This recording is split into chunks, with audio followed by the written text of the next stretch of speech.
everybody, Samantha White here and welcome to my Zero Waste Kitchen. Today we're going to be making cornbread.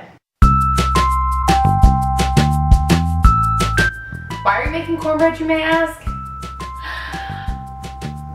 Because I felt like it. There is no other reason except for that I had all the ingredients and I felt like it.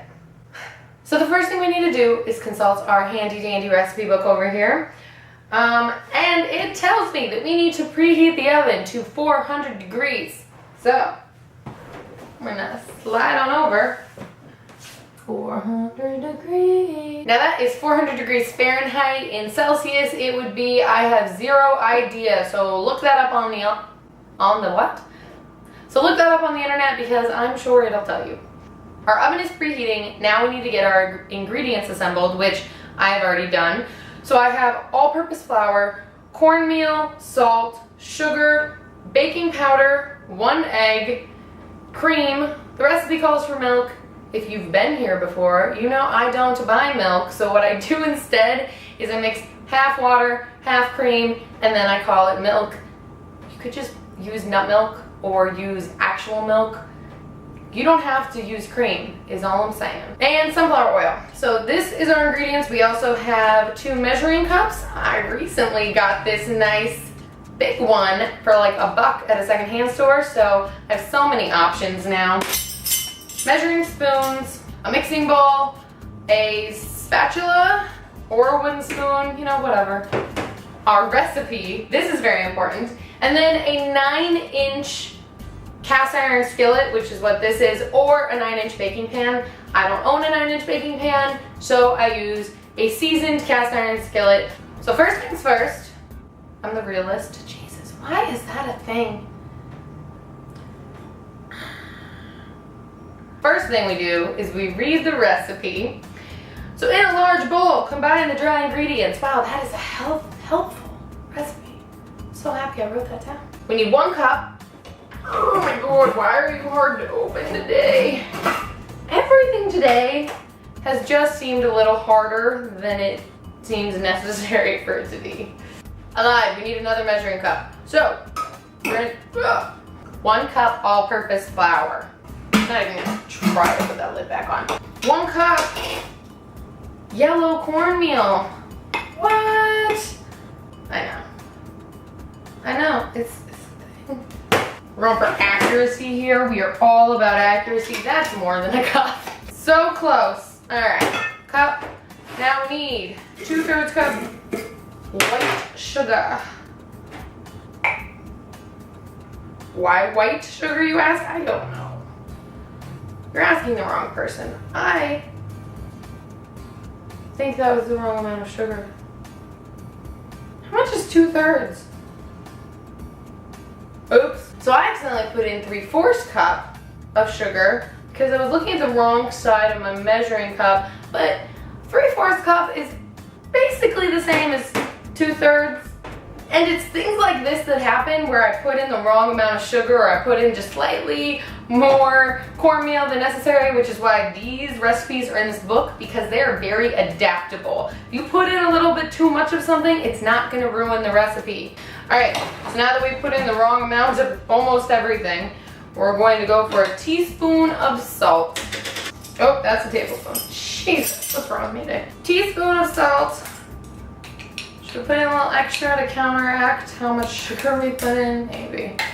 3 1/2 teaspoons baking powder.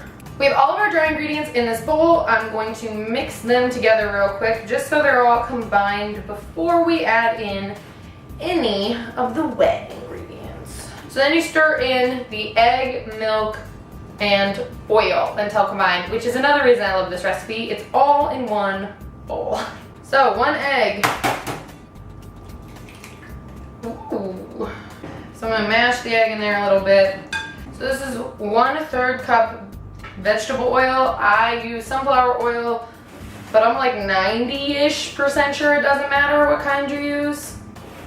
So, God, why is there different markings on either side? See, tell me that that doesn't look like milk, because I think it looks pretty milk-like.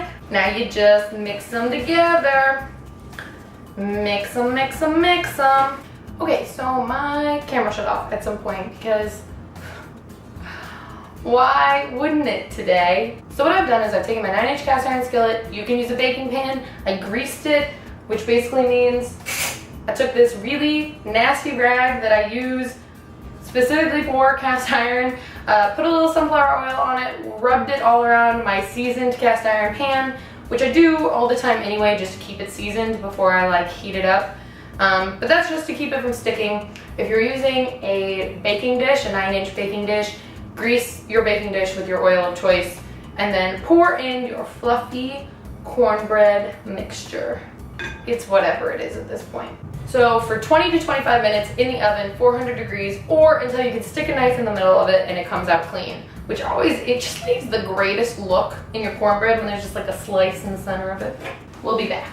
And voila, we have cornbread. So it's still very hot, which is why I have not cut into it. Sorry, something distracted me. Now you may be wondering about storing this cornbread, and the easy way to store it is to just stick a plate on top of your cast iron skillet and you can stick it in the fridge and it'll store there for a week. Probably more, definitely more. I have definitely stored it for more than a week in my fridge and it has been perfectly fine.